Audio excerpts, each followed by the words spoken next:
खिचलाई है राधा रानी की भक्ति, अपने कष्ट मिटाने के लिए आई है। जिम्मेदारियों का बोझ परिवार पे पड़ा तो ऑटो रिक्शा ट्रेन को चलाने लगी बेटियां, साहस के साथ अंतरिक्ष तक भेज डाला, योद्धक विमान भी उड़ाने लगी बेटियां, और कितने उदाहरण ढूंढ कर लाओ, अच्छे से शक्तियां आजमाने लगी बेटियां। वीरों की साहसत पे अर्थी को कांधा देखे अब सुनसान तक जाने लगी बेटियां।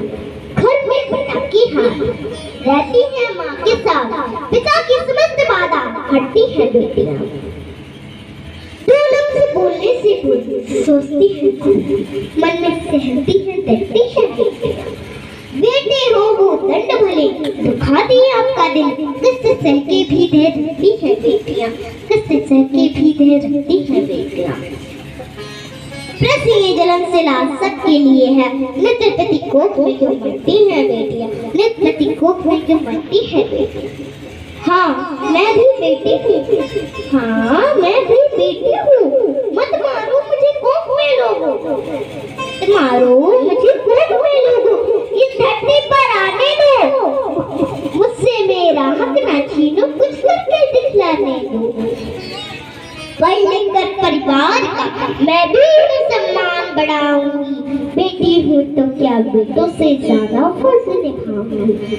माना कठिन डगर है मेरी, माना कठिन डगर है मेरी, पर मंजिल पा जाऊंगी, मुझसे मेरा हक ना छीनो, भद्रकाली बन जाऊंगी। मुझे बनाया परमेश्वर ने, मुझे बनाया परमेश्वर ने, मैं भी राज दुलारी हूँ, सुनो जरा कमजोर नहीं हूँ, रखती हुई चिंगारी। छेड़ो मत तुम जल जाओगे, छेड़ो मत ही तुम जल जाओगे, मैं दुर्गा मैं काली हूँ, मैं दुर्गा मैं काली हूँ। झांसी की रानी भी कह सकते, मैं राधा रानी सरकार की प्यारी हूँ, मैं राधा रानी सरकार की प्यारी हूँ। बोलिए राधा रानी सरकार की।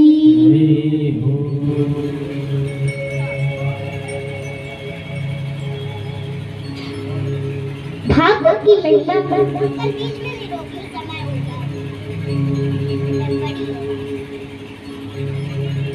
भागवत की महिमा का प्रताप देखिए। जब नारद जी पृथ्वी पर आए तो सबसे पहले किन क्षेत्रों का भ्रमण किया नारद जी ने?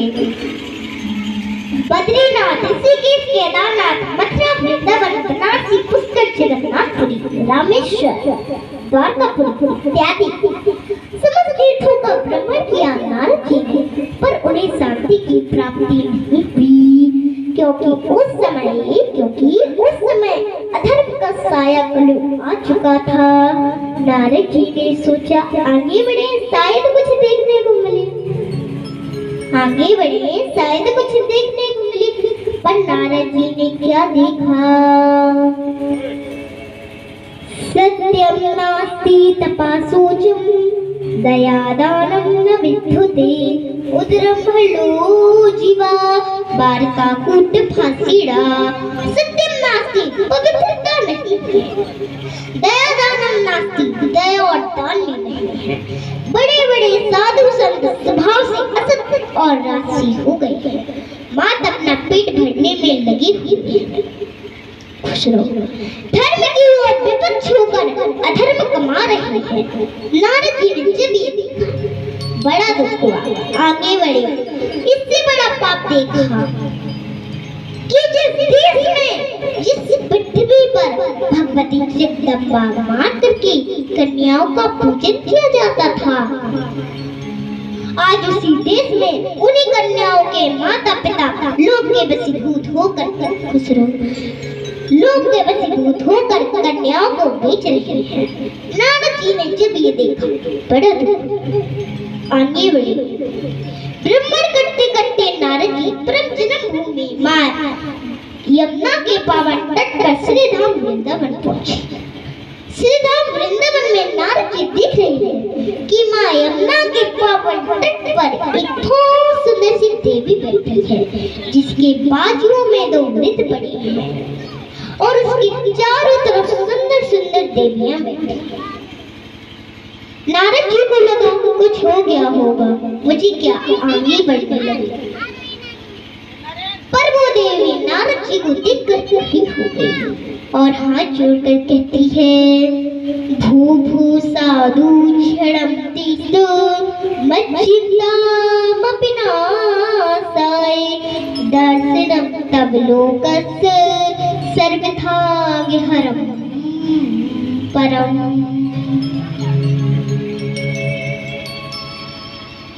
नारद जी रुक जाइए, आपका संसार के सभी पाप और संपापों को समाप्त करने वाला है। नारद जी रुक जाइए, नारद जी रुक जाइए। उस देवी के निवेदन करने पर नारद जी रुक गए। पर नारद जी सोच रहे हैं कि मैं इसे नहीं जानता, ये मुझे नहीं जानती, पूछना चाहिए ये कौन है। नारद जी ने प्रश्न किया, देवी आप कौन है? आपके बाजू में ये दो वृद्ध पड़े हैं, ये आपके कौन है? आपके चारों तरफ ये सुंदर सुंदर देवियां बैठी हैं, ये आपकी कौन है? आपकी कष्ट का कारण क्या है? तो वो देवी फटाफट उत्तर देती है, अहे भक्ति रीति ख्याताय मुँह में तन्यो मतु ज्ञान वैराग्य ना मानो काली योगिंजर जरो। नारद जी मेरा नाम भक्ति रीति ख्याता, भक्ति रीति ख्याता त्रिभुवन देश में मतलब दक्षिण में उत्पन्न हुई, महाराष्ट्र में पली बड़ी हुई और जब मैं गुजरात में आई तो मेरी वृद्ध अवस्था हो गई। पर मैं जब पुनः वृंदावन पधारी हूँ तो मुझे मेरी युवा अवस्था प्राप्त हो गई। नारद जी ने कहा, ये तो अच्छी बात है कि वृद्ध हो गई थी पर फिर से युवा हो गई। भक्ति ने कहा, मेरे लिए तो अच्छी बात है, पर ये जो बाजू में मेरे दो वृद्ध पड़े हैं, ये आप जानते हैं ये मेरे कौन है? नारद जी ने कहा, ये आपके कौन हैं? ये मेरे दो पुत्र हैं, ये मेरे दो पुत्र हैं। एक का नाम ज्ञान है और दूसरे का नाम वैराग्य है। समय की परिवर्तनशीलता तो देखो कि वहाँ जवान बैठी है और पुत्रों का बुढ़ापा आ गया। यही मेरे कष्ट का सबसे बड़ा कारण है। हे नारद जी, ये जो सुंदर सुंदर देवियां आप देख रहे हैं, ये गंगा आदि नदियां हैं जो मुझे सांत्वना देने के लिए यहाँ पर आकर के विराजमान हैं। नारद जी कृपा कीजिए, इन्हें जगा दीजिए, इन्हें उठा दीजिए। ज्ञान वैराग्य को जगाने के लिए अनेक प्रयत्न नारद जी ने किए, पर ज्ञान वैराग्य नहीं जागे तो नारद जी थक गए। अंत में भगवान ने आकाशवाणी की कि हे देव ऋषि नारद, अगर ज्ञान वैराग्य को चेतन अवस्था में लाना चाहते हो तो संत शिरोमणियों से मिलिएगा। ऐसा कहकर आकाशवाणी बंद। अब नारद जी की चिंता और उड़ गई, हाँ, कि ये संत शिरोमणि कौन है और कहाँ पर है। अनेक संतों से मिले पर कोई उनकी समस्या का समाधान नहीं करता। अंत में नारद जी बद्रीनाथ की यात्रा करते हैं और बद्रीनाथ पहुंचते हैं। बद्रीनाथ में नारद जी को संत शिरोमणियों का दर्शन हुआ। उम्र है करोड़ों वर्ष, दिखती है 5 वर्ष की बालक की तरह। संख्या है 4, नाम है सनत, सनंदन, सनातन और सनत कुमार। नारद जी ने तुरंत चरणों में प्रणाम किया। सनत कुमार आदि ऋषियों ने नारद जी की व्यथा और चिंता को समझ गए। सनत कुमार आदि ऋषियों ने नारद जी से कहा कि हे देव ऋषि नारद, सबसे पहले तो आप अपनी चिंता को दूर करो, मन में प्रसन्नता लाओ और ज्ञान वैराग्य कैसे जागेंगे वो हम आपको बताई देती है। सनत कुमार आदि ऋषियों ने उपाय बताया कि ज्ञान वैराग और भक्ति जिस सत्कर्म का सूचक कहा गया है, अर्थात श्रीमद् भागवत की कथा ईश्वर कराए। पर नारद जी प्रश्न करते हैं, ये पावन कथा मैं कहाँ पर कराऊं? हाँ, ये पावन कथा मैं कहाँ पर कराऊं? शरद कुमार आदि ऋषियों ने उत्तर दिया, ये जो भागवत की कथा है वो आप माँ गंगा के पावन तट पर अनुष्ठान के रूप में प्रारंभ कीजिएगा। स्थान बताया। अगर भागवत की कथा घर में की जाए तो 1 गुना फल मिलता है, मंदिर में की जाए तो 10 गुना फल मिलता है। यही कथा माँ नर्मदा, माँ गंगा, माँ यमुना के पावन तट पर की जाए तो अनंत गुना फल की प्राप्ति होती है। लेकिन परीक्षित सुखदेव जी से प्रश्न करते हैं कि माँ गंगा, माँ नर्मदा, माँ यमुना के तट पर कथा नहीं सुन सकता तो उसे अनंत गुना फल की प्राप्ति नहीं होगी। सुखदेव जी ने उत्तर दिया कि जहाँ श्रीमद् भागवत की कथा प्रारंभ हो जाती है तो वहाँ स्वयं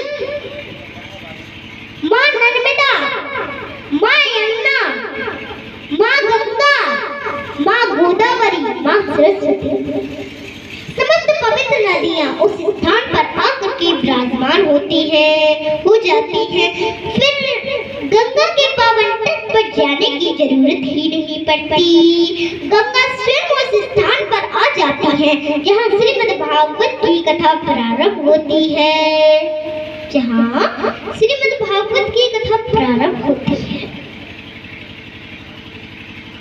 शरद कुमार आदि ऋषियों की उपस्थिति में नारद जी ने माँ गंगा के पावन तट पर आनंदनाथ के घाट पर कथा प्रारंभ की। तो बिन बुलाए उस स्थान पर योगेश्वर, ऋषि मुनि, व्यास, जीव जंतु इत्यादि बिन बुलाए उस स्थान पर भागवत की कथा सुनने के लिए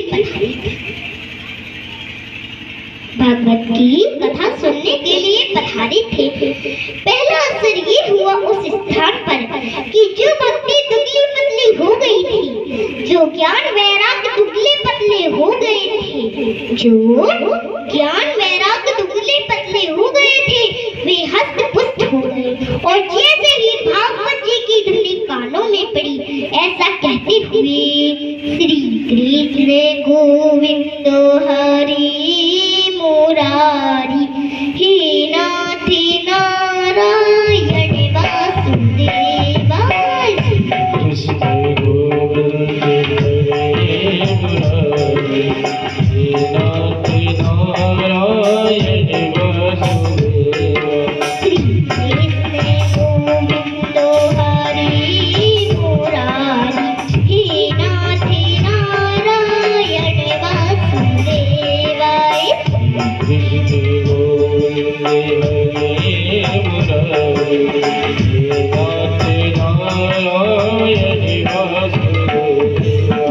कहते हुए, चिल्लाते हुए, दौड़ते हुए श्रीमद् भागवत ग्रंथ रूपी कथा में, श्रीमद् भागवत रूपी ग्रंथ में सबसे आगे आकर के विराजमान हो गए। भागवत की महिमा का प्रताप देखिए कि जो भक्ति दुबली पतली हो गई थी, जो ज्ञान वैराग्य ना जाने कब से बेहोशी की हालत में पड़े हुए थे, वे हस्त पुष्ट हो गए और श्रीमद् भागवत रूपी ग्रंथ में सबसे आगे आकर के बैठ गए। जब मेरे भक्त आनंद भाव से भक्ति से मुझे बुलाते हैं तो मैं निज धाम वैकुंठ को त्याग कर अपने भक्तों के पास दौड़ता हुआ चला आता हूँ। और आज ऐसा ही हुआ। 5 वर्ष के बालक के रूप में स्वयं श्री कृष्ण भगवान पधारे हैं। पीले पीले वस्त्र पहने हैं, घुंघराले से बाल हैं और सावरी सी सूरत है, इसीलिए सावरी सूरतों पे मोहन दिल दीवाना हो गया। सावली सूरत पे मोहन दिल दीवाना हो गया।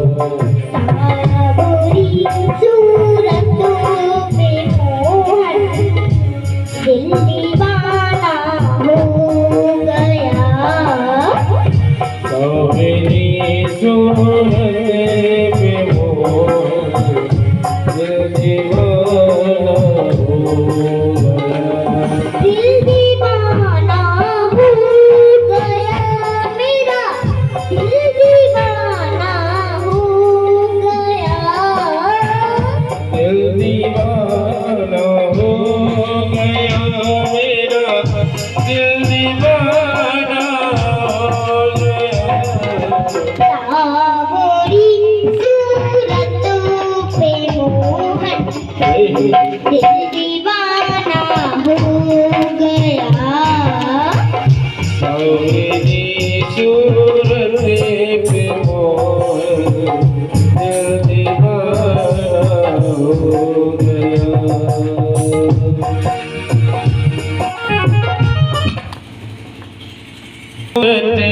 पे मोहन दिल दीवाना हो गया। सावली सूरत पे मोहन दिल दीवाना हो गया। सावली सूरत पे मोहन दिल दीवाना हो गया। सावली सूरत पे मोहन दिल दीवाना हो गया। सावली सूरत पे मोहन दिल दीवाना हो गया। सावली सूरत पे मोहन दिल दीवाना हो गया।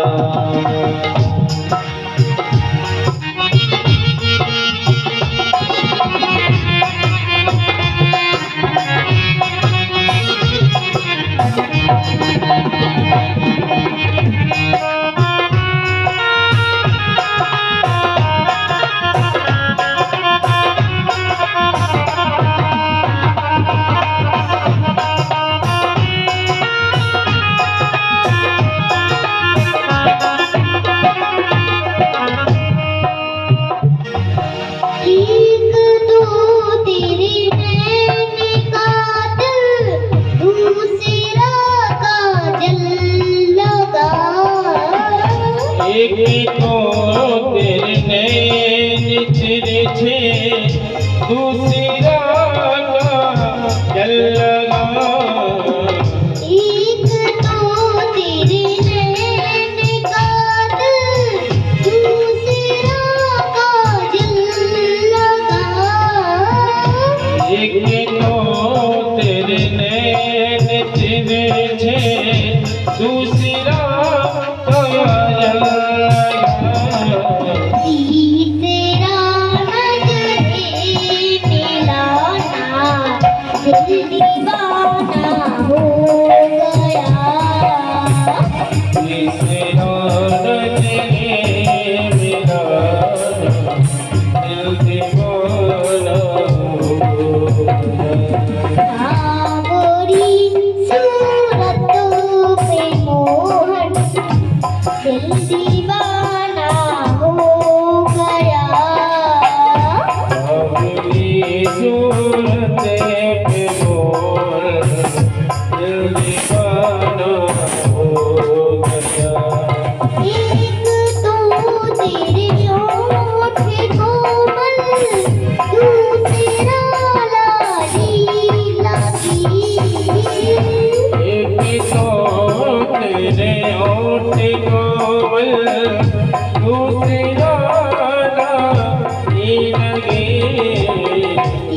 बिसरायो मुस्कुराना दिल दीवाना हो गया।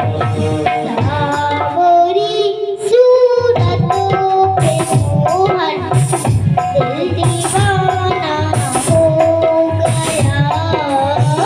सावरी सूरत में मोहन दिल दीवाना हो गया। हरि बोल।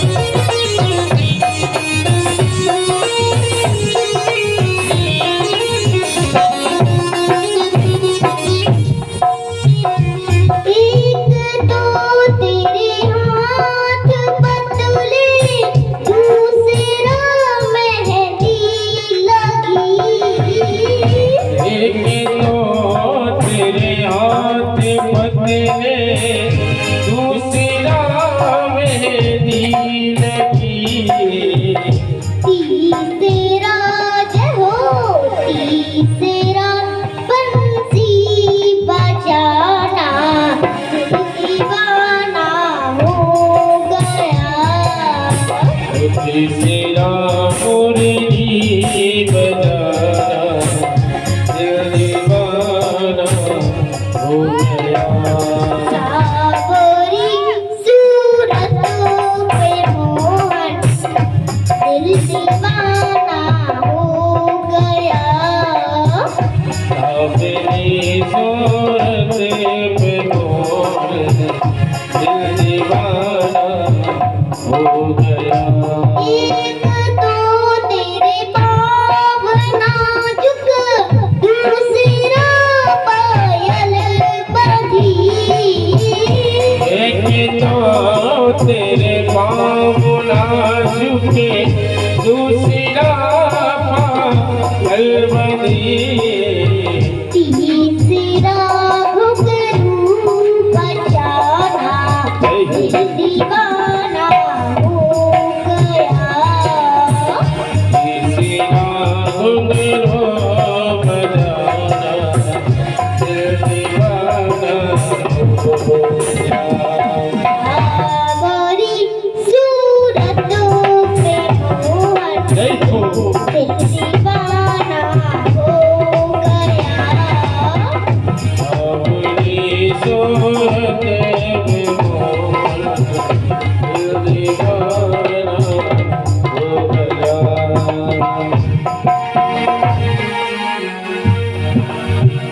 एक तो तेरे होके छप्पन दूसरा हलधरा। एक तो तेरे होके छप्पन दूसरा हलधरा। तीसरा तीसरा खिचड़े का पाना दिल दीवाना हो गया। तीसरा खिचड़े का पाना दिल दीवाना हो गया। काबली सूरत पे मोहन दिल दीवाना हो गया। काबली सूरत पे मोहन दिल दीवाना हो गया। काबली सूरत पे मोहन दिल दीवाना हो गया। काबली सूरत पे मोहन दिल दीवाना हो गया। और सभी ऋषि मुनियों के बीच में से धीरे धीरे निकल रही है और श्रीमद् भागवत रूपी ग्रंथ में विराजमान हो गई प्रभु जी।